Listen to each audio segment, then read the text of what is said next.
అందరికీ హాయ్ అండి. ఆహ్, ముఖ్యంగా జన సైనికులకి, వీర మహిళలకి నాదొక చిన్న విన్నపం అండి.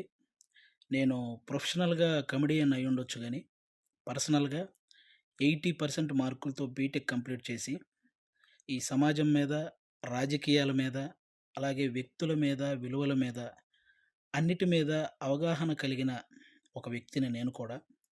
ఆంధ్రప్రదేశ్‌లో ఓటు హక్కు ఉంది కాబట్టి, జరుగుతున్న విషయాల మీద మాట్లాడే హక్కు నాకు కూడా ఉందని నేను మాట్లాడుతున్నాను. అంటే జనసేనకి 24 సీట్లు అని అనౌన్స్ చేయగానే చాలామంది పవన్ కళ్యాణ్ గారిని తిడతన్నారు. కొంతమంది అలుగుతున్నారు. కొంతమంది అసంతృప్తి చెందుతున్నారు. ఇంకొంతమందయితే మోసిన జెండానే కిందేసి కాలుస్తున్నారు. ఇంకొంతమందయితే వేసిన స్టిక్కర్స్‌ను లాగేసి పీకేస్తున్నారు. ఇవన్నీ చూసి నిజంగా మనసుకి చాలా చాలా చాలా బాధనిపించింది. ఒక్కసారి ఆవేశంతో కాకుండా మీ ఆత్మ సాక్షిగా ఆలోచించి చెప్పండి.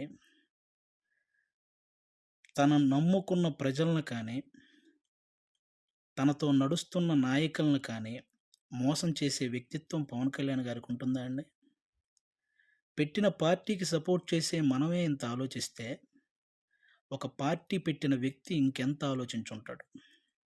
ఒక డెసిషన్ తీసుకోవడానికి తనలో తాను ఎంత మదనపడి ఉంటాడు?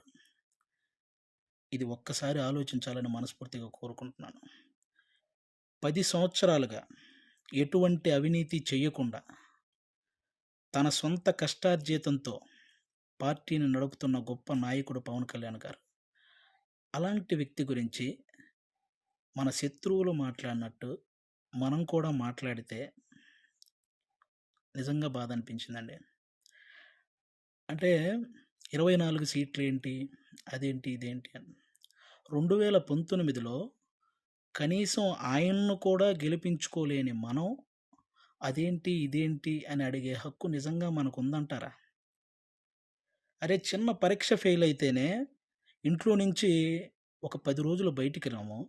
అలాంటిది ఇంత పెద్ద ప్రజా సంగ్రామంలో 2 చోట్ల ఓడిపోయి కూడా రెండో రోజే సమస్య అనగానే పరిగెత్తుకుంటూ ఎళ్లి ఆ సమస్యను సాల్వ్ చేసిన గొప్ప మనసు పవన్ కళ్యాణ్ గారిది. తన పిల్లల కోసం బ్యాంకులో దాచిన డబ్బును కూడా తీసి కౌలు రైతుల కష్టాలు తీర్చిన పవన్ కళ్యాణ్ గారి గురించా మనం ఇలాంటివన్నీ మాట్లాడేది. ఎన్నో సమస్యల మీద ఎంతోమందికి ఎన్నో రకాలుగా సహాయం చేసిన వ్యక్తిత్వం. 2 అంటే రోజుకు 2,00,00,000 తీసుకునే ఒక స్టార్ హీరో సంపాదించిందంతా సహాయ కార్యక్రమాలకే పెట్టేసి, ఆల్మోస్ట్ అప్పు చేసి మరీ ఒక పార్టీని నడుపుతున్నాడని మీలో ఎంతమందికి తెలుసు? అలాంటి పవన్ కళ్యాణ్ గారి గురించి మనం ఎలా పడితే అలా మాట్లాడేస్తున్నాం. దేశ రాజకీయాల్లో దేశంలో ఇన్ని రాజకీయ పార్టీలున్నాయి. ఇంతమంది రాజకీయ నాయకులున్నారు. ఎవరైనా సరే, మేము అధికారంలోకొస్తే అది చేస్తాం, ఇది చేస్తాం అనేవాళ్ళే కానీ, ప్రతిపక్షంలో ఉండగా ఏనాడైనా వాళ్ళ జేబులో నుంచి ఒక్క రూపాయి తీసి ఎవరికైనా సహాయం చేశారా? అలా సహాయం చేసిన ఏకైక రాజకీయ నాయకుడు పవన్ కళ్యాణ్ గారు. అలాంటి వ్యక్తిని పట్టుకొని మనం కులాన్ని తాకట్టు పెట్టాడు, పార్టీని తాకట్టు పెట్టాడు, ప్యాకేజ్ తీసుకున్నాడు అని చాలా ఈజీగా అనేస్తున్నాం. అమ్మలాంటి కులాన్ని, పార్టీని తాకట్టు పెట్టే వ్యక్తే పవన్ కళ్యాణ్ గారు. డబ్బుకి అమ్ముడుపోతాడా? ప్రతిపక్షంలో ఉన్న టీడీపీ కంటే అధికార పక్షంలో ఉన్న వైసీపీ దగ్గరే ఎక్కువ డబ్బుంటది గదా! మరి అమ్ముడుపోయే వ్యక్తి అయితే వాళ్ళే కొనుక్కోవచ్చు గదా! ఎందుకండి ఈ మాటలు?